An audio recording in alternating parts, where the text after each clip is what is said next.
So continuing on with Warner Brothers releasing their films on HBO Max and in theaters, I decided to take a look at their newest release, called Those Who Wish Me Dead.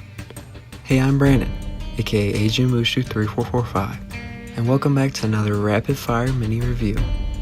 So what is Those Who Wish Me Dead? Well, Those Who Wish Me Dead is a neo-western action thriller written and directed by Taylor Sheridan that follows a young boy, played by Finn Little, who witnesses the murder of his father and goes on the run with a smoke jumper, played by Angelina Jolie, in the Montana wilderness to escape a pair of assassins, played by Aidan Gillen and Nicholas Hoult, who are hired to silence him. Along the way, they also receive help from Deputy Sheriff Ethan Sawyer and his pregnant wife Allison, played by Jon Bernthal and Medina Senghore.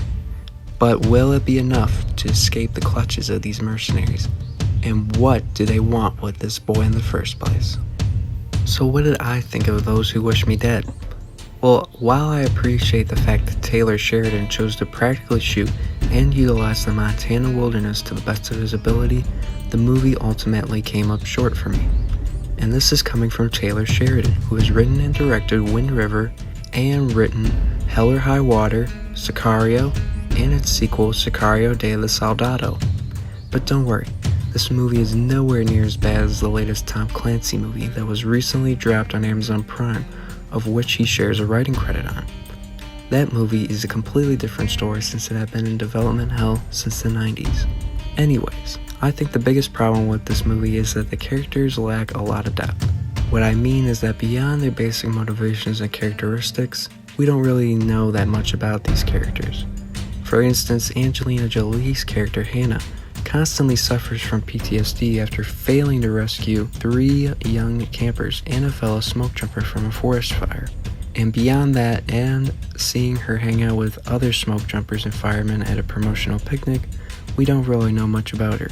The same can also be said about the mercenaries, and there's no real way to sugarcoat this, but the reason they're after the young boy Connor is that his father dug up something on their boss during his work as a forensic accountant and passed the information along to Connor before he died. Now, the problem is that we never find out what this information is, so when stuff goes down, it's really hard to care about what happens to these characters. Tyler Perry also makes an appearance as the mercenaries' boss, and yeah, what you see of him in the trailer is all we get, which really just results in a pointless cameo that doesn't really add anything to the overall story.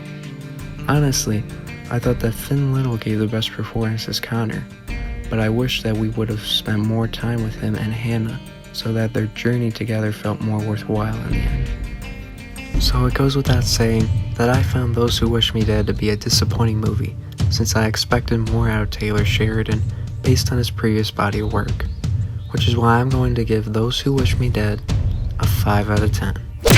Alright guys, that's it.